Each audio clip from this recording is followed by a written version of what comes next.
I once sat in a boardroom where a CEO was praised for restructuring a division that had pioneered 3 industry-changing patents.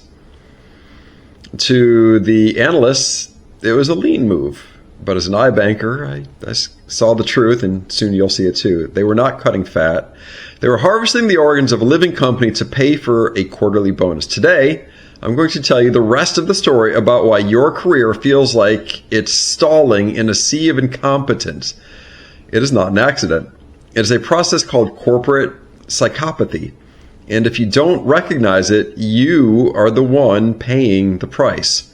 In a world of high finance, we are trained to look at a balance sheet as a static document.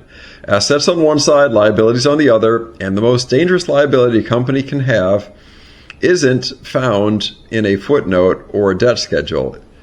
It's a human liability.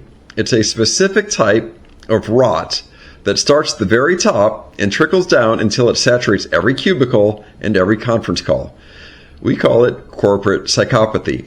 Now, don't mistake it for a Hollywood thriller. We aren't talking about men with chainsaws. We're talking about men with $5,000 bespoke suits who have a unique clinical ability to value anything they cannot count. They are the people who view a company not as a community of builders, but as a resource to be mined. If you've ever felt like your company's latest initiative was designed by somebody who has never actually done your job, you've felt the touch of the unseen hand. Every company starts with a builder. Think of the early days of aviation or the birth of the personal computer. These were organizations led by people who were obsessed with the thing that they were making. They valued merit because if the engine didn't work, the plane fell out of the sky. In that environment, competence was the only currency that mattered. But then the company grows. It becomes successful. And that success attracts a different breed, the extractor. The extractor doesn't care about the engine.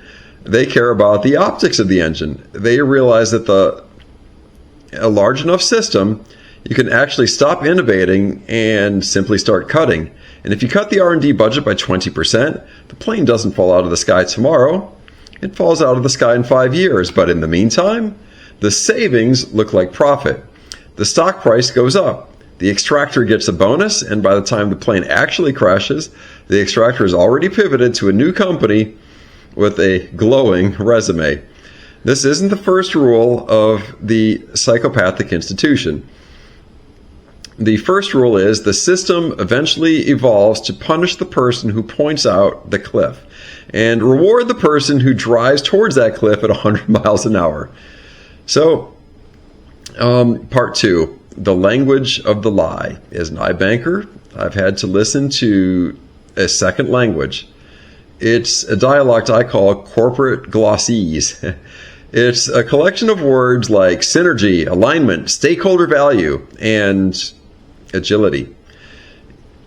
In a healthy company, language is used to communicate ideas, but in a psychopathic institution, language is used to hide the absence of ideas.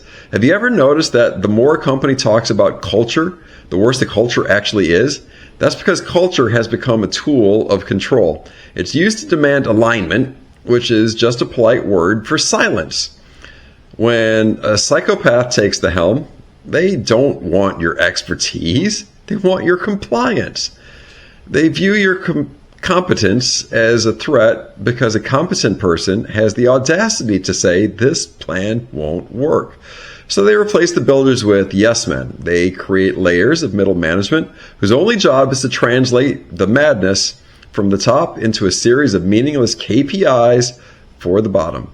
This is why you spend 40 hours a week in meetings talking about work instead of actually doing it.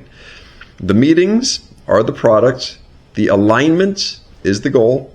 The company has stopped being a value creator and has become a political theater. So part 3, the institutional sinkhole. We are seeing this play out right now in some of the most storied names in industry. Companies that once represented the pinnacle of human engineering are now struggling with basic quality control. Why? because for 2 decades they were led by extractors who prioritized financial engineering over actual engineering. They outsourced the specialized labor. They cut the fat of the veteran employees who actually knew where the bolts went.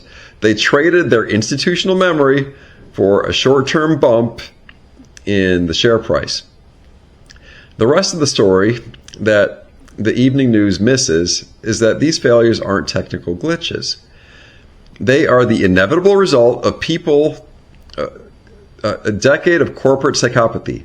When you treat employees like human capital instead of human beings, and when you treat your products like a revenue stream instead of a service, the rot is guaranteed. But here's the most important part for you, the professional. You are the host. The institution is the parasite. A parasite doesn't want to kill the host, at least not yet. It wants to keep you just healthy enough to keep producing while it drains the value you create to feed the unseen hand at the top. So here's the sovereign conclusion. What's my advice? How do you survive the idiocracy without losing your mind? You just have to realize that you cannot fix a psychopathic institution from the inside. You cannot logic somebody out of a position they don't logic themselves into. If your company has entered the extraction phase, your loyalty is being used against you. Your only hedge is to become a sovereign contributor. Stop tying your identity to your title. Your title is something the company gave you, and they can take it back. Instead, tie your identity to your craft. Build a hard asset of skills that are portable. And in the survival economy, we talk about lighters and gold. In the professional economy, your lighter is the reputation and your specialized knowledge. If the building you're in is being sold for parts, don't try to save the building. Make sure you're the one who knows how to build the next one. Because the rest of the story is that institutions may decay and corporations may fall, but competence is the only currency that never devalues. Don't let the unseen hand pick the pocket of your future. Keep your eyes open, keep your skills sharp, and most importantly, stay sovereign. And now you know the rest of the story for why your company is purposely destroying your career. Build that stack. iBankerU. Good day